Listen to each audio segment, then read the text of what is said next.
पौलुस पर प्रभु का विशेष अनुग्रह है। अब तो मुझे गर्व करना ही होगा, इसमें कुछ मिलना ही नहीं है। किंतु मैं तो प्रभु के दर्शनों और प्रभु के दैवी संदेशों पर गर्व करता ही रहूंगा। मैं मसीह में स्थित एक ऐसे व्यक्ति को जानता हूँ जिसे 14 साल पहले मैं नहीं जानता, बस परमेश्वर ही जानता है। देह सहित या देह रहित तीसरे स्वर्ग में उठा लिया गया था। और मैं जानता हूँ किसी व्यक्ति को मैं नहीं जानता, बस परमेश्वर ही जानता है। बिना शरीर के या शरीर सहित स्वर्गलोक में उठा लिया गया था। और उसने ऐसे शब्द सुने जो वर्णन से बाहर है और जिन्हें बोलने की अनुमति मनुष्य को नहीं है। हाँ, ऐसे मनुष्य पर मैं अभिमान करूंगा, किंतु स्वयं अपने पर अपनी दुर्बलताओं को छोड़कर अभिमान नहीं करूंगा। क्योंकि यदि मैं अभिमान करने की सोचूं तो भी मैं मूर्ख नहीं बनूंगा, क्योंकि तब तो मैं सत्य कह रहा होऊंगा। किंतु तुम्हें मैं इससे बचाता हूँ ताकि कोई मुझे जैसा करते देखता है या कहते सुनता है उससे अधिक श्रेय ना दे। असाधारण दैवी संदेशों के कारण मुझे कोई गर्व ना हो जाए।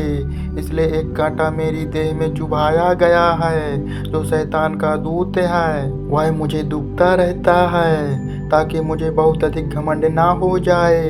कांटे की इस समस्या के बारे में मैंने प्रभु से 3 बार प्रार्थना की है कि वह इस कांटे को मुझ में से निकाल ले, किंतु उसने मुझसे कह दिया है, तेरे लिए मेरा अनुग्रह पर्याप्त है, क्योंकि निर्बलता में ही मेरी शक्ति सबसे अधिक होती है। इसलिए मैं अपनी निर्बलता पर प्रसन्नता के साथ गर्व करता हूँ ताकि मसीह की शक्ति मुझ में रहे। इस प्रकार मसीह की ओर से मैं अपनी निर्बलताओं, अपमानों, कठिनाइयों, यातनाओं और बंधुओं में आनंद लेता हूँ, क्योंकि जब मैं निर्बल होता हूँ तभी शक्तिशाली होता हूँ। कुरिन्थियों के प्रति पौलुस का प्रेम।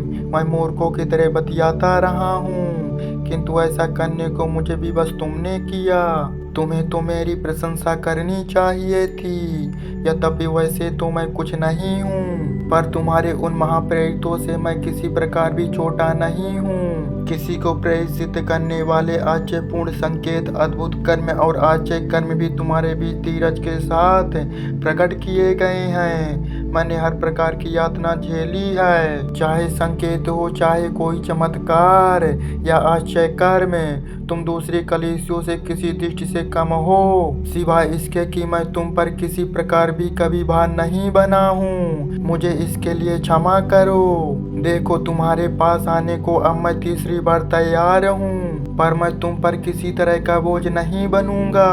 मुझे तुम्हारी संपत्तियों की नहीं, तुम्हारी चाहत है, क्योंकि बच्चों को अपने माता पिता के लिए कोई बचत करने की आवश्यकता नहीं होती, बल्कि अपने बच्चों के लिए माता पिता को ही बचत करनी होती है। जहाँ तक मेरी बात है, मेरे पास जो कुछ है तुम्हारे लिए प्रसन्नता के साथ खर्च करूंगा, यहाँ तक कि मैं अपने आप को भी तुम्हारे लिए खर्च कर डालूंगा।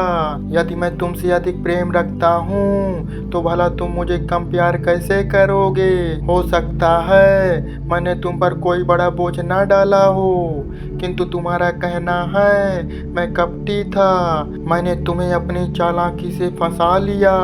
क्या जिन लोगों को मैंने तुम्हारे पास भेजा था उनके द्वारा तुम्हें छला था? नहीं, तीतुस और उसके साथ हमारे भाई को मैंने तुम्हारे पास भेजा था। क्या उसने तुम्हें कोई धोखा दिया?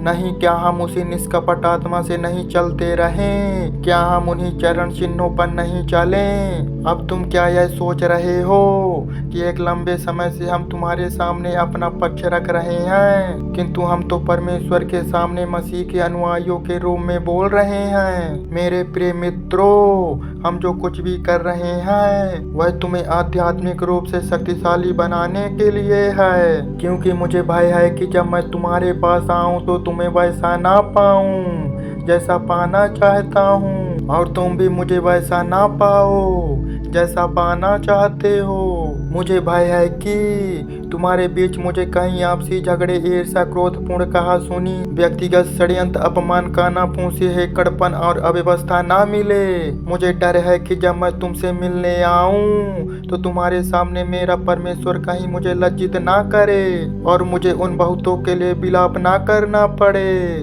जिन्होंने पहले पाप किए हैं और अपवित्रता, व्यभिचार तथा भोग विलास में डूबे रहने के लिए पछतावा नहीं किया है।